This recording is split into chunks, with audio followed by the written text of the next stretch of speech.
Ron Arnold is a seasoned leader in insurance, innovation, and venture investment, with a track record of driving transformation in some of Australia's largest insurers. With leadership roles at IAG and AAMI, Ron has been at the forefront of shaping the industry's future, identifying emerging trends, investing in disruptive opportunities, and building strategic capabilities within complex organisations. As the former head of ventures at IAG, Ron led investments and partnerships that helped future-proof the business, and I had the privilege of working alongside him as we explored the next frontier of insurance. His deep industry knowledge, strategic mindset, and passion for innovation make him a must-listen guest on today's episode. Welcome, Ron. G'day, David. My pleasure to be here. Yeah, really appreciate you joining us. Thank you. Very excited to see what's ahead. We'll get straight into it. And as I ask many guests on this, I'm keen for your perspectives on the secrets of innovation, or the successful ingredients for corporate innovation in particular. Sure. So good question to start. Look, I don't think there's any one thing that makes innovation successful in a corporate. I would say that I believe the innovation tools are the easy bit. The hard bit is working out how you make those tools work within a corporate context. And of course, that context is different from corporate to corporate.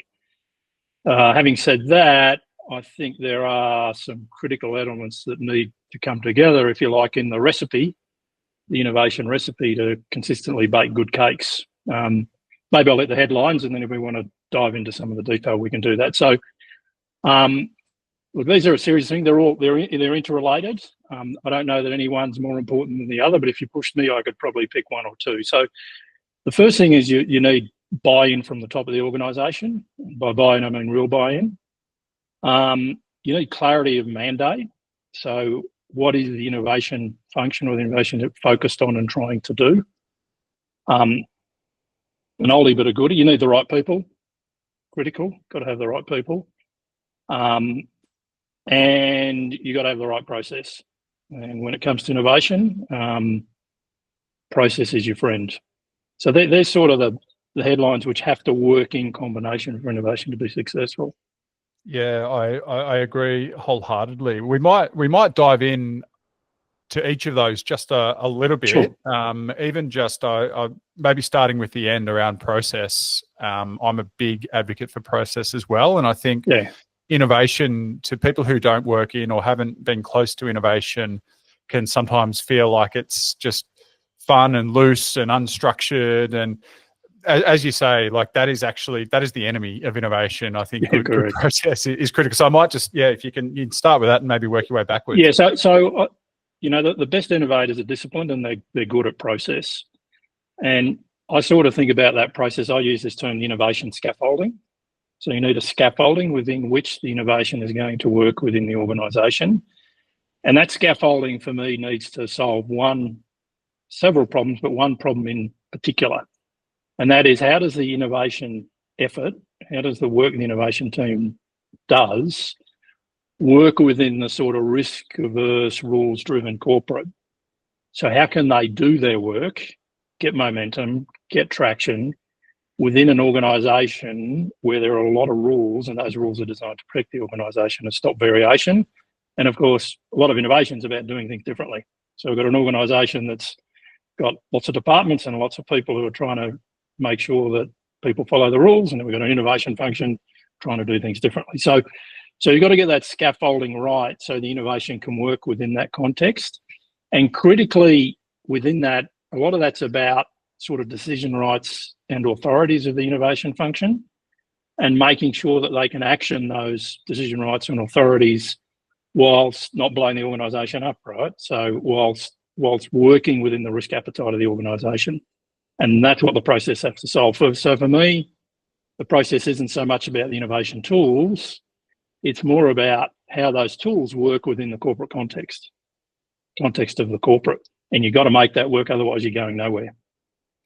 Yeah, I think it's a really good point. And if you sort of if you draw the analogy out with scaffolding, and this may not be exactly as you intended, but I straight away, when you said scaffolding, I thought of a build and like a renovation, right? It's like you've got this established home that could be there for, let's say it's 100 years, but you want to do this renovation. So you kind of, you can't just build on top of an old terrace as an example, right? You need to put some scaffolding in that it sort of exists as part of that structure or on the edge of that structure to enable you to kind of build within a framework while you're still living and successful. I don't know if I'm off the money here, but that was just where my head went straight away. Yeah, I think that's one angle. I mean, for me, it's just what are the sort of parameters and degrees of freedom that, and the permissions that the organisation has provided the innovation function. Yeah, and that has to allow it to do its work. But there needs to be constraints, right? But those constraints can't be so great and so burdensome that the innovation team can't do its work. Yeah, of course. Okay, so that's process. What about people? People, we got to have the right people. I think, in my experience, you're looking for well-rounded, sort of ambidextrous, hands-on people. I'd say, that have got a bit of mongrel about them. Sort of don't take no for an answer, or prepared to find a way to get things done. Value the scarcity of money, so realise that things can be expensive and they've got to try to make do with not a lot. Perhaps a little controversially, I'm not a fan of the leader of innovation function being an innovation professional. I think they need to be someone who's got credibility, got access to the most senior levels in the company. They have business knowledge, so they can navigate the internals. And so they can speak with credibility and crash through the barriers when they need to crash through. And it's very difficult when you hire an innovation professional who comes into an organisation to have that credibility from day one. That often takes years. And also that person doesn't often have sort of business smarts or business knowledge about the way that business works and the way the products and services work. So it's a tough gig if you don't have credibility, access, business knowledge. Right. So I think one of the critical decisions is who leads the function. Yeah, that's a really, really good point. I haven't actually given that great thought before, because the default would be to go and find someone who's an innovation expert. They might have worked at a tech company. You see the bright lights of led an innovation function here, or worked for this great tech company, therefore they must be good. But you're dead right, actually. I think, and maybe there's often value of actually someone from within in that role, because they understand the organisation, the complexity, the nuance, how leadership works. They've got a level of authority and respect already. So they're not just someone coming in and sort of trying to build shiny toys and everyone's going, oh, don't worry about that. We don't respect them. We don't understand them. They're just the... Don't get me wrong. I think that, there are, I'll call them innovation professionals who can do a great job. Mm-hmm. However, I think it's very, very difficult if you haven't got that internal credibility, you haven't got access, you don't understand how the internal system works, and you don't understand how the products and services work. My preference is to find the internal person to lead, and then get that person who knows all the innovation tools and the shiny stuff, right? So this person runs cover for this person. That's sort of, if you like, right? That's their job. Is to navigate the path through the organisation. It's hard. It's very difficult. Absolutely. And on the, I guess then, laddering down, I loved how you said some of the words you said. You said ambidextrous, bit of mongrel about them, and they're certainly words that I can appreciate, having lived through these environments and completely understand the value. And you can see where sometimes organisations can get into trouble by deploying, lifting and shifting existing people into from core business, particularly in larger organizations where your focus is quite narrow and your role is very defined. Sometimes you're not accustomed to that hands-on need to just that mongrel, like you say, or value the scarcity of money, because those things sometimes are just given in large corporates, or the opposite of them is a given, right? Or sort of taken for granted. I think so. I mean, I think a pattern you often see in large corporates is there are lots of functions. So if I need something about privacy, I go to legal. I need something about HR, I go to HR. If I need something about tech, I go to tech. That's not my preferred model, right? If I need a privacy policy written, my view is someone in the team has a go at writing the privacy policy. They can go online, they can look at 100 privacy documents. They should do the first draft of the document, right? Yep. Then give it to legal to review and say it's okay, not okay. Don't start with, I've got to outsource that to legal, I've got to outsource that to marketing, I've got to outsource. Wrong model. I think you've got to put your arms around it and own it all in an innovation function. It's got to be yours, right? You've got to own it, you've got to breathe it, you've got to be like a startup. You've got to do everything, in my view, which is not to say you don't need to get input and sign off and feedback, but you've got to be immersed in what's going on in the initiative you're undertaking, in my view.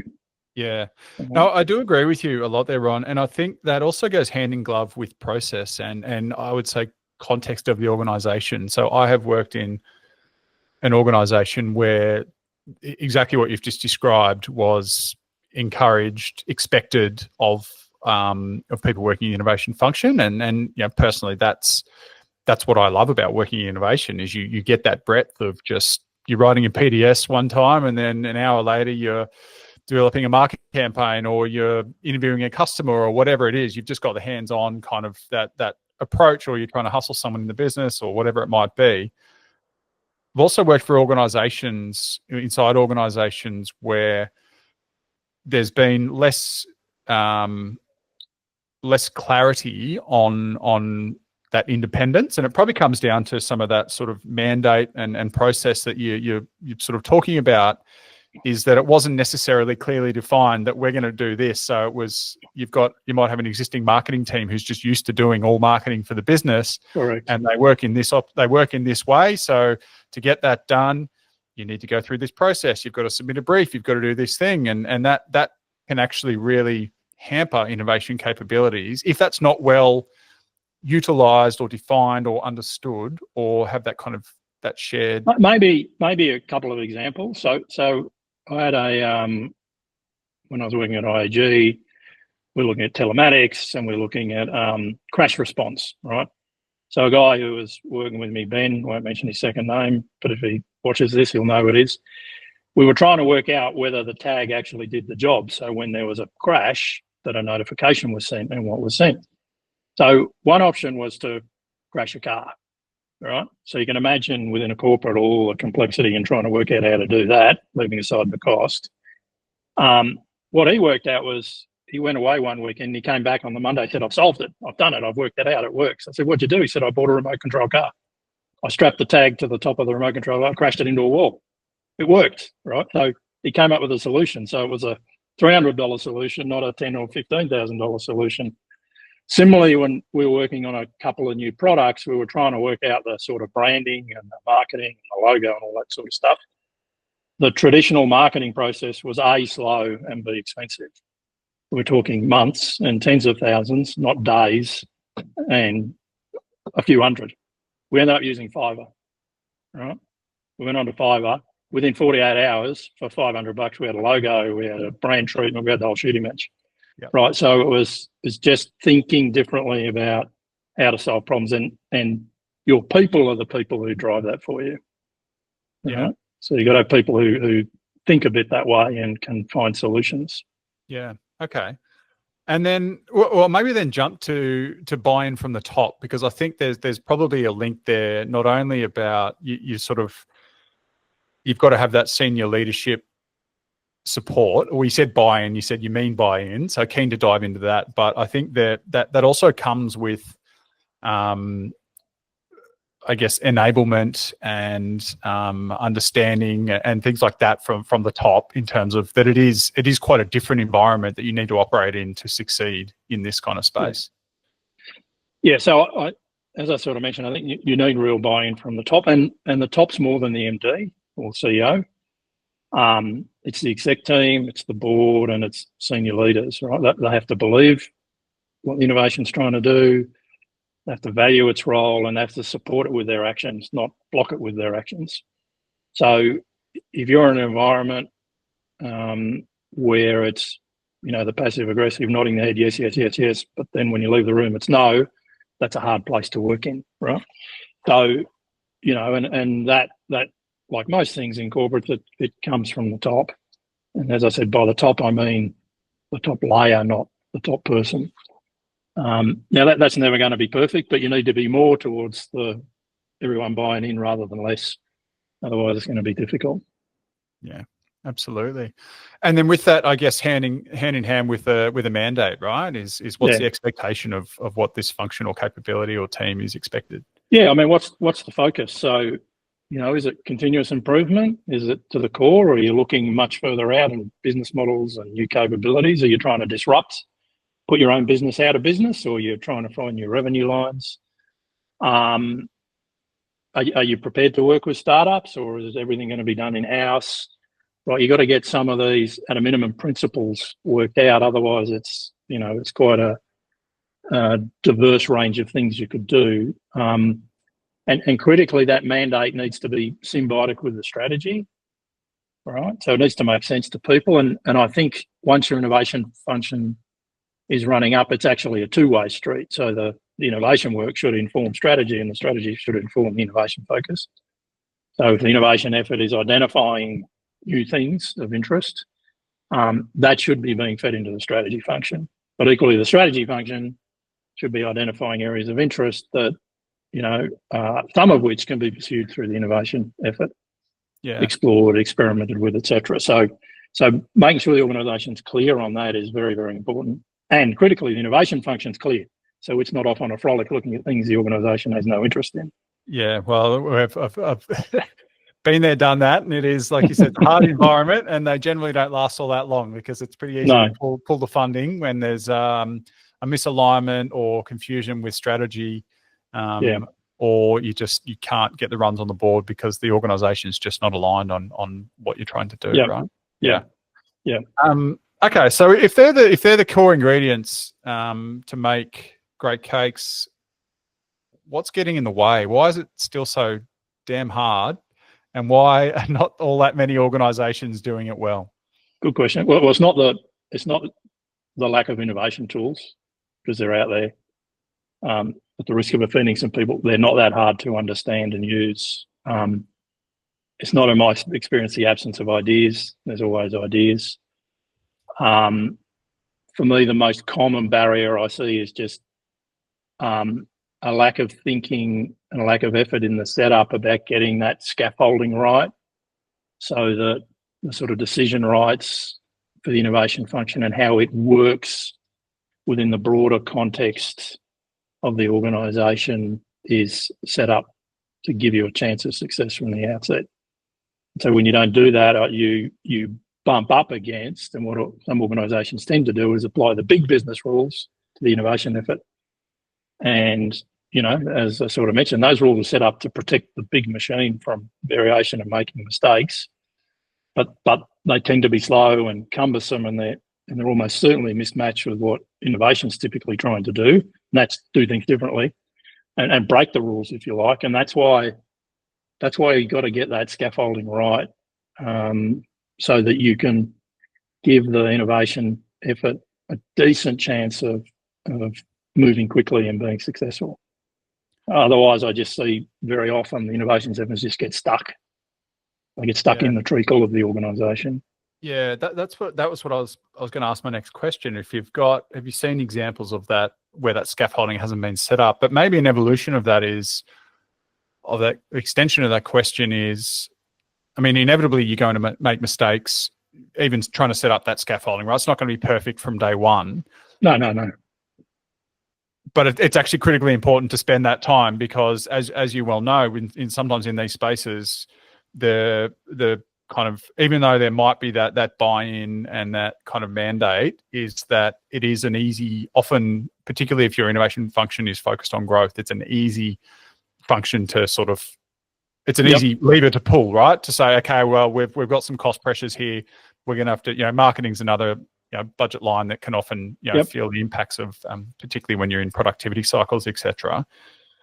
Have you seen examples of sort of adaptation where there are changing environments, changing goalposts, or perhaps on the opposite of that, examples are when there is a change. It could be a change in leadership. It could be a change in strategy, and everything just kind of falls apart. And is that? And I guess what do you think are the underlying reasons on why that's the case? And it probably comes back to some of your points about it's not just the MD who's got to be on board; it's got to be the entire C-suite. Well, so a couple of points.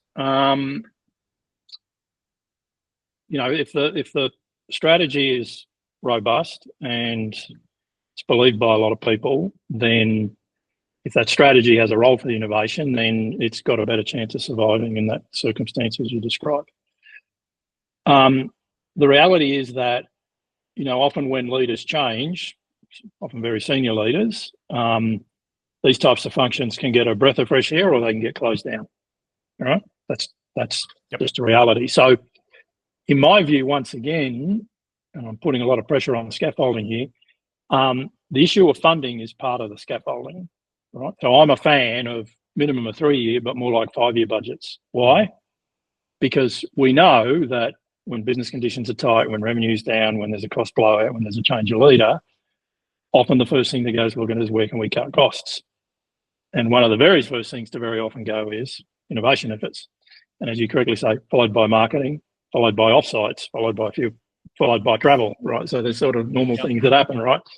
So I think if you're serious about innovation, one way is to try to set it up so it has multi-year funding, and it's tough to withdraw that funding. All right? Yep. And that's when I sort of advise people, that's my preferred model now. CFOs don't tend to like that, and some other managers don't like it. So it's a debate, but in the calm light of day, the reason why you want to do it's pretty clear. Mm. Right? So if you get your timing right, sometimes you can get that in place. Is there on the funding? We might just stick to funding, and there's this kind of argument, or not an argument, but if when times are tougher, OPEX, right? That's where the challenges are. It's around OPEX. Is having led venture fund, I think if I'm not mistaken, it was $70 million venture fund for Australia and New Zealand's largest insurer for a number of years. Is it fair to assume that sort of balance sheet funding is a little bit more robust and what's the word I'm looking for? Sort of adaptable where there are cost out environments because it's stuck on the balance sheet and it's not necessarily a sort of ongoing. So in that sort of, you're referring to corporate venture capital, IG, Biomark Ventures. That was a little bigger than that, but yes, that was deliberately structured so it there was money set aside for the investments and so on. That meant it had a reasonable chance of longevity. Yeah, when circumstances changed. Yeah, and not to say that there's not OPEX that comes with that. Obviously, no, correct. You need people and tools and whatnot to support that function and that funding and the mechanisms behind it. But sometimes it can help you sort of get through those times. And there are some examples in market at the moment in large corporates where those venture funds or corporate venture funds have been the mainstay, while those sort of, I would say, innovation teams that sort of either sit adjacent inside them or just beside them have long disappeared now. Yeah, and it depends. Once again, depends on how you structure it. So yeah, it's an important consideration in my view. Yeah. Okay. Well, then, while we're on costs, given the push in the current with current economic climate that we're in is sort of still in a bit of a productivity cycle, I would call it. There is a general push, certainly with leaders I'm communicating with, around more affordable innovation. So how do you believe leaders can deliver impactful innovation in a cost out environment? Assuming that and I know you've sort of talked about long funding models, but let's assume that doesn't always play out. Yeah. The scarcity is a good thing. So you might have a long funding model, but it doesn't mean there's a river of gold that you can tap into whenever you want. So I do think, encouraging, putting pressure on culturally within the team in particular, talking about treating the money as if it's your own is very, very important. Goes back to a few of those examples I mentioned earlier. So, so scarcity, drives invention, so to speak. So, second, and I mentioned it earlier, you got to have those people who can deal with scarcity and find a way to do things. The other place where I think people spend a lot of money is getting stuck in those internal processes. So, we don't want to pick on particular departments, but if it's marketing or legal or tech, you don't want to be waiting 2 and 3 and 4 months to get a simple decision. And one of the challenges, of course, is if you're working on your innovation project, and you need, let's assume you need legal sign-off, if that's the way the decision rights work, on a privacy policy, whilst the organisation's doing a merger or an acquisition and got legal cases on or something else, it's very difficult to get oxygen. So you're going to be sitting waiting, sort of burning money whilst you're trying to get decisions in the organisation. So that then sort of loops fall back to the more skilled you are and the better you get that scaffolding so that decisions can move with speed, the less downtime you've got and the less, if you like, waste of time you've got going back and forward, back and forward, back and forward, back and forward to get to an outcome. So if you want to be cost effective, drive scarcity, get the right people, get the process right. Yep. And then you got a chance. Yep. Okay. I like that. So you mentioned earlier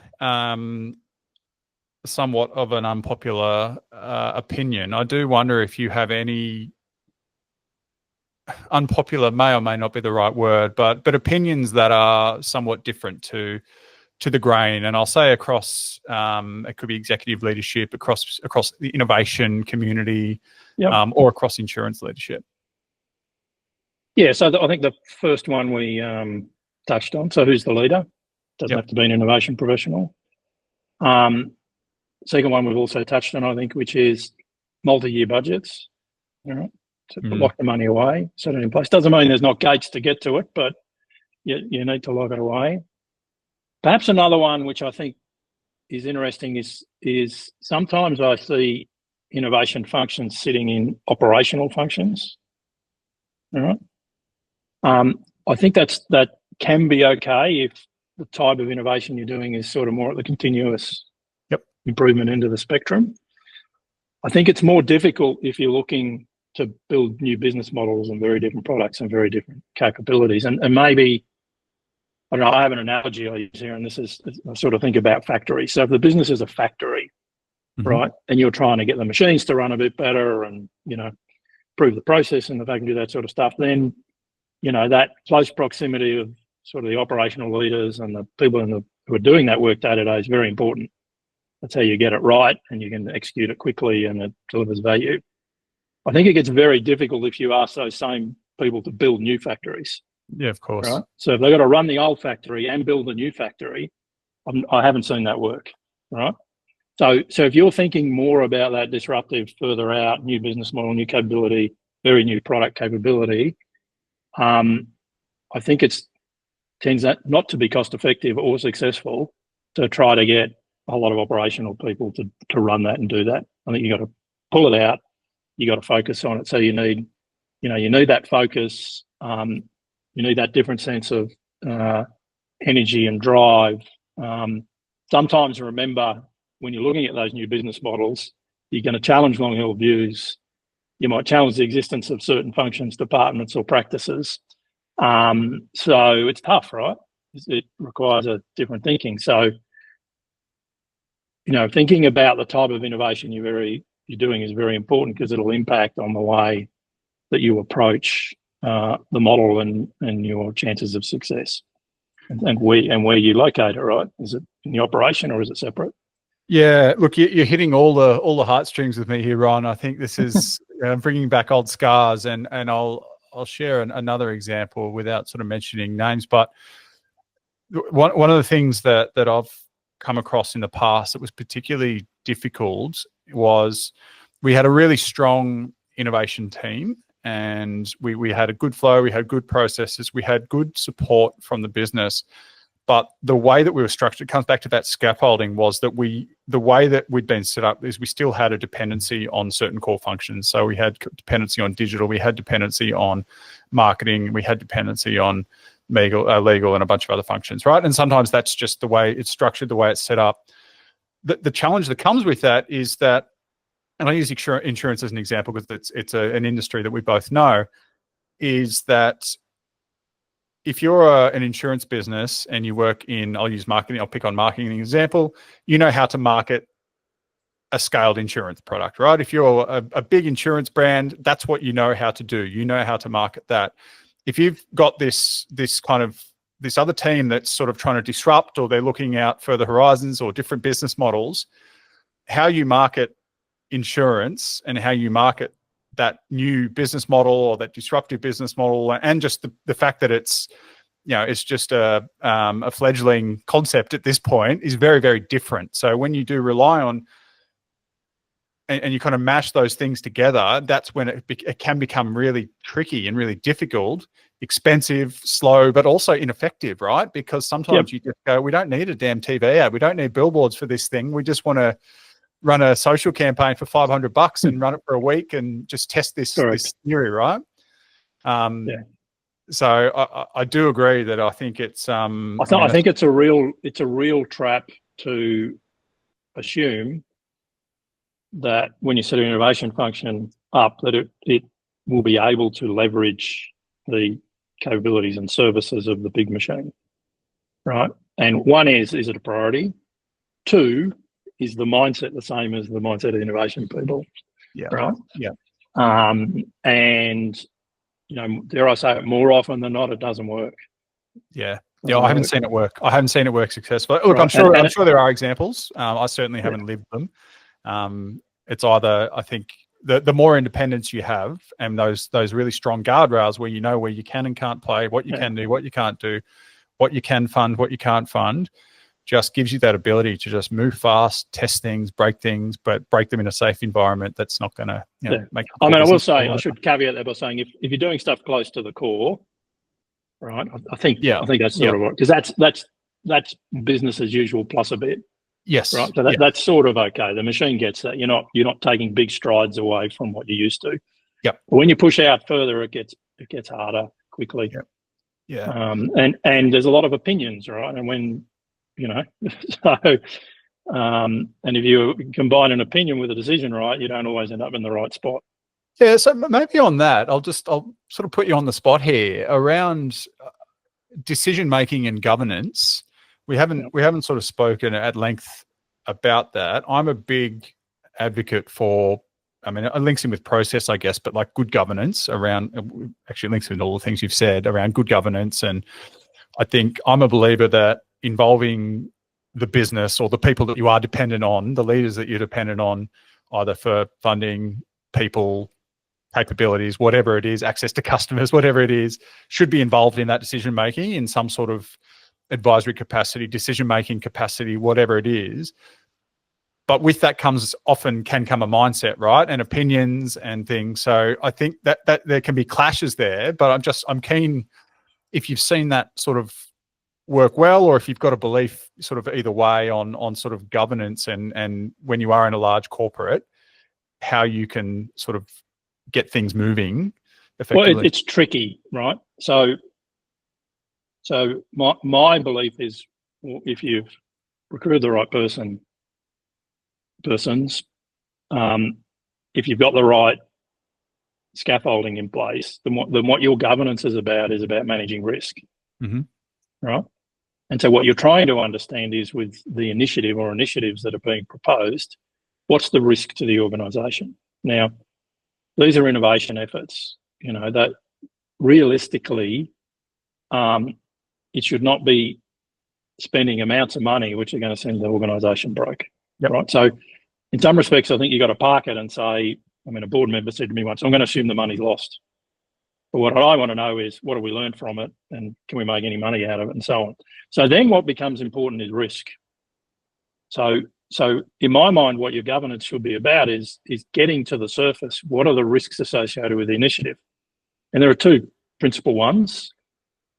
One is a reputational problem, and one is you break the law, right? Yep. Or do something you put under something that's not moral or not ethical, yep. right? And so if you tick those boxes in terms of they're not problems, then my view is a lot of what your governance is about is testing that, right? You have to, in my mind, assume that David and his team have done the work, because they wouldn't be coming to you if they didn't think the initiative X was a good idea. Yep. What the governance is there to do is to stress test the risk, right? And to bring their wisdom to what you're trying to do. Have you thought about this? Could you try that? But not exercise a veto right because we've got a different opinion and they think it's a dumb idea. I think the veto rights are about risk, reputation, and legal. Yep. Right. Yep. And I rather think of them as a veto rather than governance. Yeah. Right. So this is very subtle, but in my mind it's very important. This goes back to that scaffolding I was talking about, is how you set up the governance parameters. Yeah. Right? Exactly. And having that buy-in from the top, because I think Correct. if you've got executive buy-in and there's alignment to strategy, then it becomes opinions become less important, right? Less critical to decision making. It becomes more about fact-based, evidence-based, managing risk, like you say, not just I think this is a good idea or I don't think we should do this because. One MD in one organisation said to me, which was correct, which is, I don't know if what you're bringing to me is a good or a bad idea. That's what I'm backing you for. Yep. But what I do want to test with you, and I'm going to ask you lots of questions, is about risk, legal, reputational. That's what I'm going to focus on. Your idea is great. Good. Well, yeah, okay, that sounds good, right? Yep. But before we turn this thing on, right? Yep. I want us to have a robust discussion with my colleagues and you and your team if necessary. Make sure we've thought about the risks. Yeah, I like properly. That.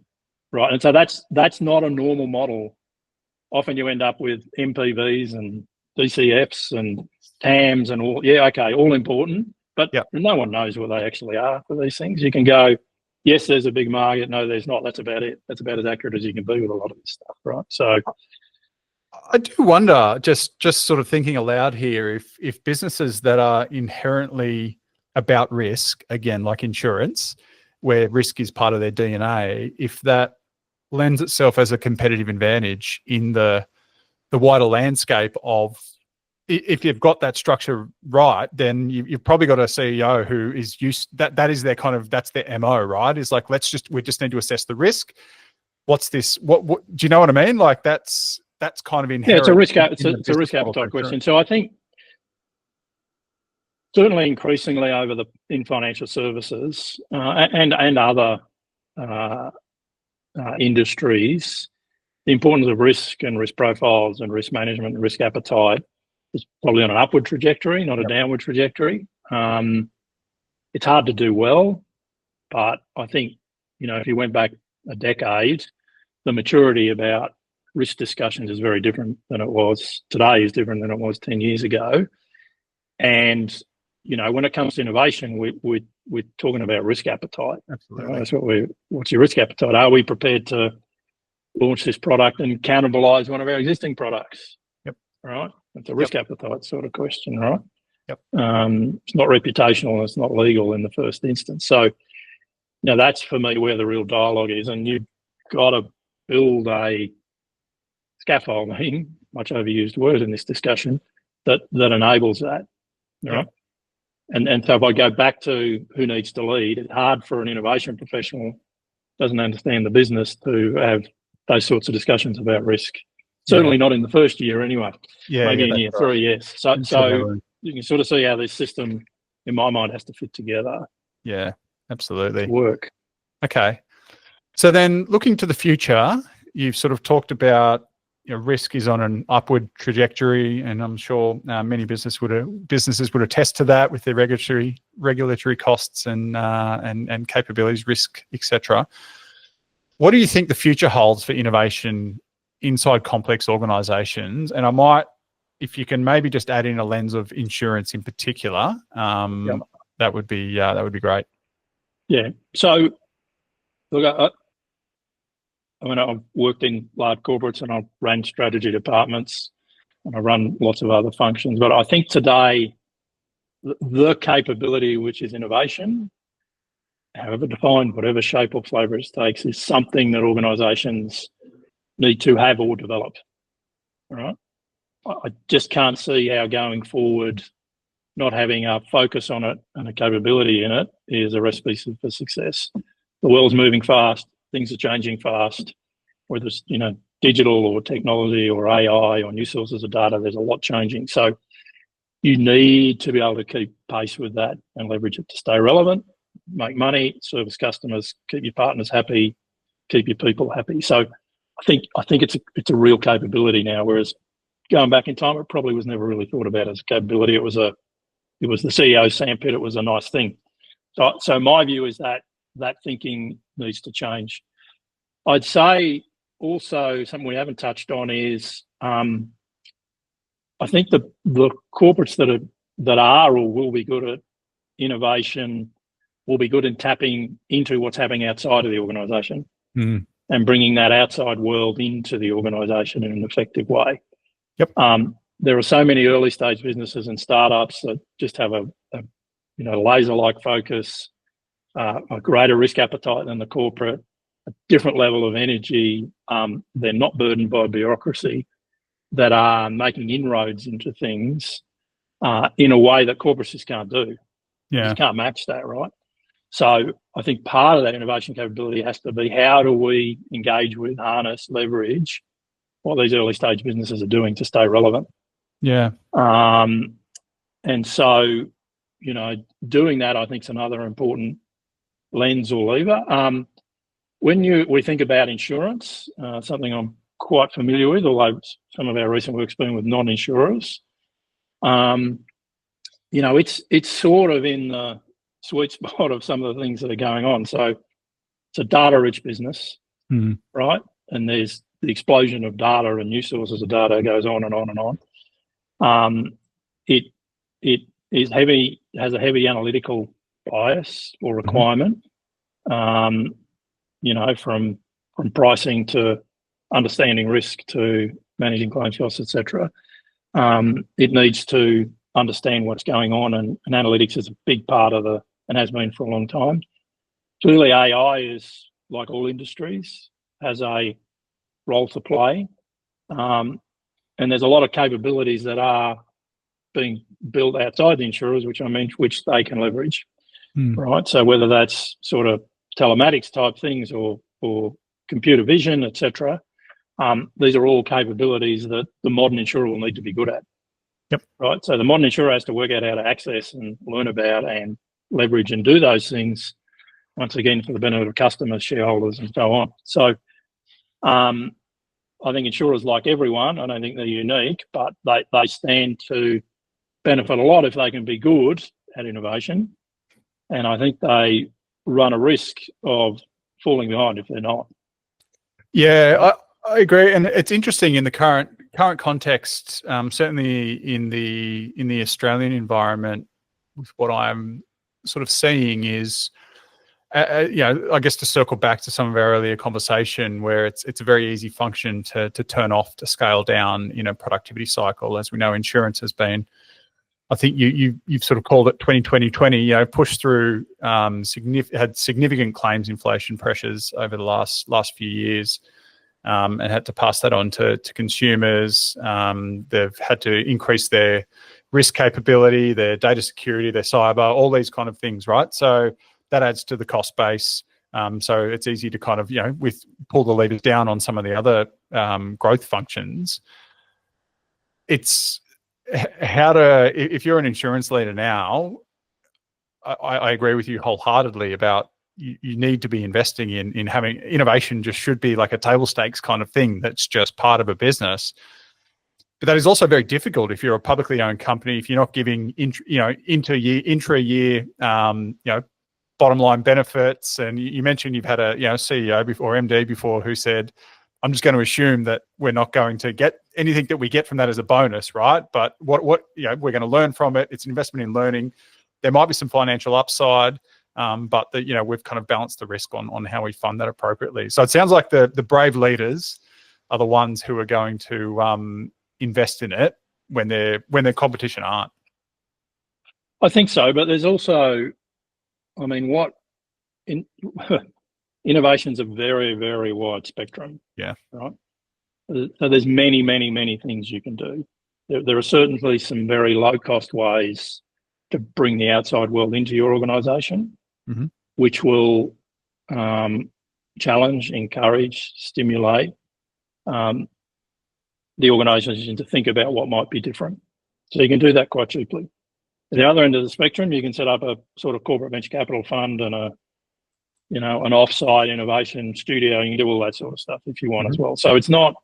I don't think it's a one-size-only approach. Yep. Once again, I think it depends on the organisational context, and what works for you given where you are at a particular point in time. If you're a corporate, and there are a lot of approaches. Right, there are many. We haven't even touched on all the many approaches. I mean, we've touched on them, maybe, sort of, but there are many, and you can do it. You can sort of dip your toe in the water quite cheaply, or you can spend a truckload of dough too. Yeah, absolutely. Well, we might leave those for episode 2, maybe in a year's time. But finally, might just give you a chance to talk about 11.8. So you've obviously got a consultancy. You broke away from client side work a number of years ago, and I'll open up the mic to sort of talk about 11.8 and sort of who you work with, the types of things that you're the types of problems you can solve. Yeah, 11.8's a little, I guess you call it boutique advisory that I work with a couple of colleagues, Anthony Jackson and Aidan Palser, who are both very senior execs, both worked at IAG like I did, but also have other experience. We sort of span the strategy startup space, and really try to help organisations with very practical views of strategy, and if you like, this sort of statement, what are you going to have to be good at in the future to remain relevant and remain sustainable, right? So that's sort of, we've got quite a structured and robust process, which sort of boards and exec teams seem to like, that help them go through that exercise. And typically what drops out of that is some innovation stuff, right? Not always, but some innovation stuff. The other thing that sometimes drops out of it is sort of some wicked problems, all right? So, okay, you've convinced us that's a threat or an opportunity. What the hell are we going to do about it? So we sort of help them think through that. And I think the one thing we're quite good at is, because everyone on the team has worked at very, very senior levels, had to deal with boards and had to deal with execs and had to deal with budgets and had to run operational areas. We sort of get the challenge of what that is involved in being an exec or an MD or a CEO. So we can sort of smell that when we work with people and understand what the issues and challenges are. So we're able to very much tailor what we do in a way that's quite tuned to what's going on in the organisation, because we've sort of got the scars, so to speak. Yeah. So that's what we do, and it's a very small team. And basically, when you work with us, you work with us, and there's no one else you work with. There's only, so we're a bit capacity constrained, but we like that model, because if you've employed us to do the work, then we'll do the work. Yeah, that's great. Wonderful. And the easiest way to get in, it's funny, I could say easiest way to get in touch. You're the most connected man that I know, but easiest way to get in touch if someone isn't already connected with you. Yeah, LinkedIn. You can find me on LinkedIn pretty easily. I go through periods where I get very active, and then I go quiet a bit, and I get very active. Just depends what else is going on. But yeah, LinkedIn's probably the best way to get in contact. Yep. Excellent. Well, thank you very much, Ron. Plenty here, and I think I'm serious about season 2. I think episode 2, because I think I'd love to talk about some of the things that we talk about when we catch up about the future of insurance and technology and all those intersections. So I'm sure there's plenty there that we can unpack at another time. But plenty of insights to unpack today, and really appreciate you taking the time and sharing your thoughts and your experience. And I'm sure there's plenty that people can take away from this. No problems. I hope it was helpful and interesting. Absolutely. Thanks, Ron. No worries. Cheers. Take care.